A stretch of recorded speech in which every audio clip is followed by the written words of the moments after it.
ایران میں معاشی بحران کے خلاف ملک گیر احتجاجی مظاہرے شدت اختیار کر گئے ہیں۔ مختلف شہروں میں جاری ہنگاموں کے دوران سیکورٹی اہلکاروں سمیت 45 افراد ہلاک ہو چکے، جبکہ مظاہروں کے باعث معاملات زندگی اور کاروباری سرگرمیاں بری طرح سے متاثر ہیں۔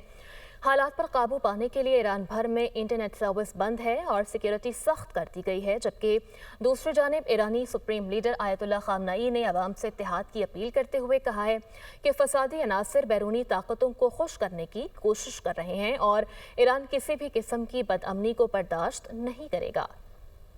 ایران میں معاشی بحران کے خلاف ملک گیر احتجاجی مظاہرے شدت اختیار کر گئے ہیں۔ مختلف شہروں میں جاری ہنگاموں کے دوران سیکورٹی اہلکاروں سمیت 45 افراد ہلاک ہو چکے، جبکہ مظاہروں کے باعث معاملات زندگی اور کاروباری سرگرمیاں بری طرح سے متاثر ہیں۔